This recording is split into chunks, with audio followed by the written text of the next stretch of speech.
cut to the chase. Growing up, I was a nerd. And no, I'm not talking about, oh, he likes Rubik's Cubes and Harry Potter and Star Wars, such a nerd.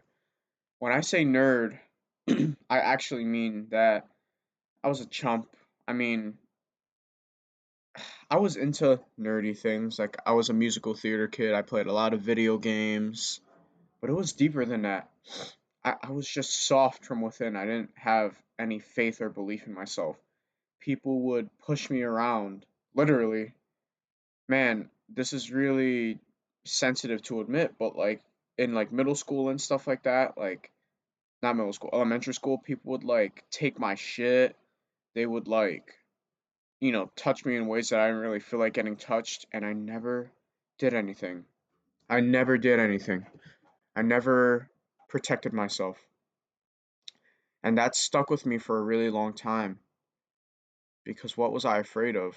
Why didn't I just protect myself? I feel like my life would have been so different if I just allowed my emotions to do what they're intended for because I felt so much. However, it's like the institution of school and getting in trouble kind of like made me shy away from giving these people what they deserved.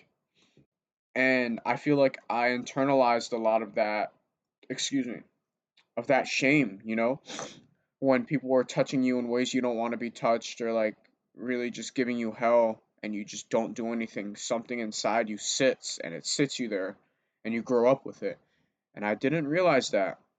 And now I feel as if I am now at the age of 21 beginning to change.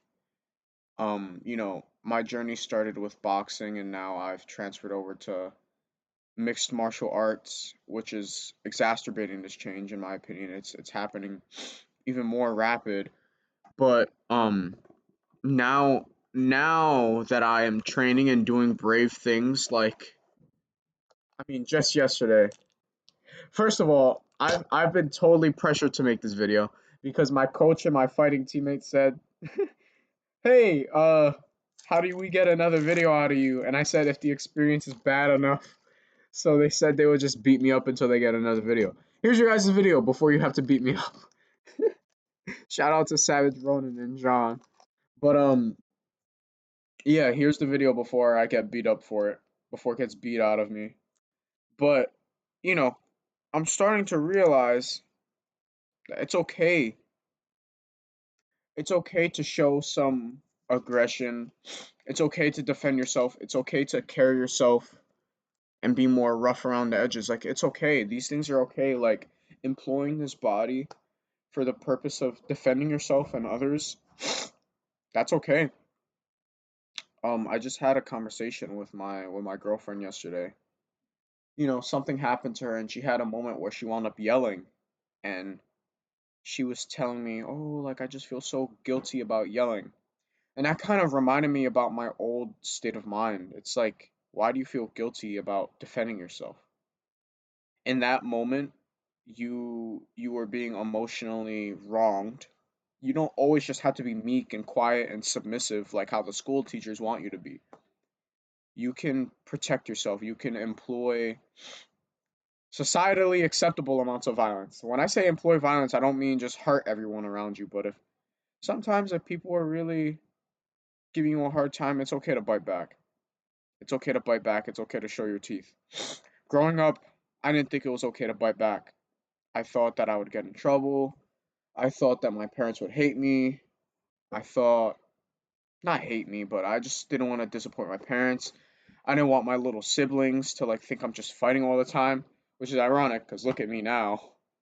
Um, but I guess the sentiment in this philosophy video is that change, we can change, people change. I would have never imagined myself engaging in mixed martial arts or any combat sport at that.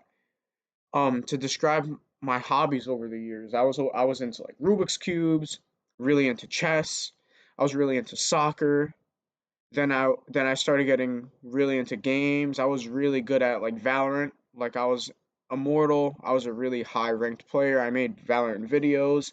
I used to make videos for TikTok. I do photography. I make music.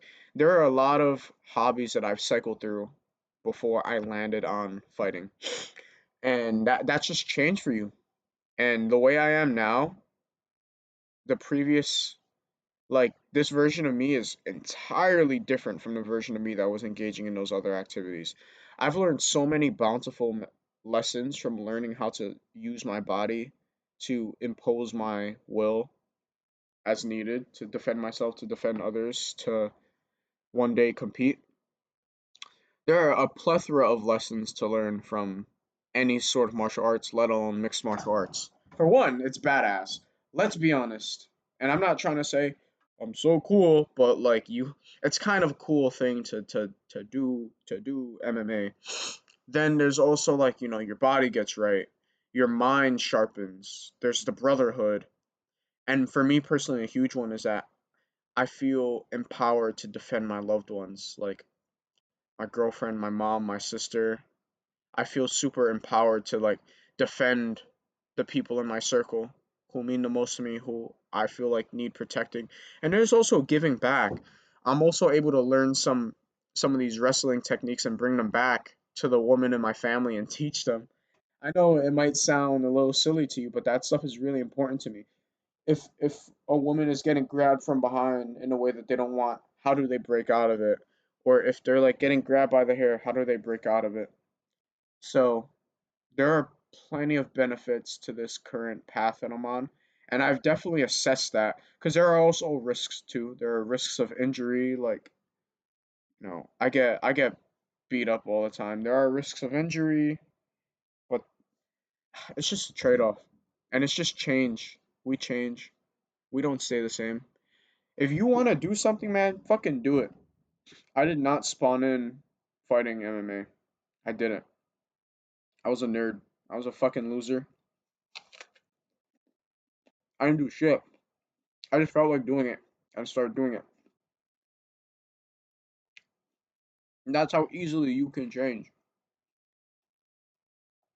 You're not permanently cursed to be the way you are today forever. Humans change. Your brain is malleable. Your brain adjusts and grows and learns new things. Always. It's possible to keep learning what you think because you're what, 20, 18 to 20, 18 to 25, that you're done learning. You don't have anything else to learn. You can't try something new. I read a book and a lady was like 65 and she just got up and started learning how to play the piano, started taking classes, whatever, whatever. By the time she was 80, she was a concert pianist. Her life was over at the age of 60. People get to that age and they feel like it's over. They have nothing left to learn. They sink into their vices. They stop growing their brain. This lady lived for a while too because she gave herself a reason to. She was trying new things, and like I personally believe that if given a reason to, you will survive. If you have nothing to live for, at 80, you're kaput. But if you have everything to live for, you might see 90, you might see 100. But anyways, Marcus Aurelius says not to cling on to life, so I don't want to talk about like something just so you could live longer. It happens, man. Humans are finite. That's another reason I fight. This is finite. On my deathbed, I'll be able to look back at my life and say, wow, I did something remarkable. I swallowed my pride. I faced my fears and I learned how to fight. That's not something that a lot of individuals can say that they did.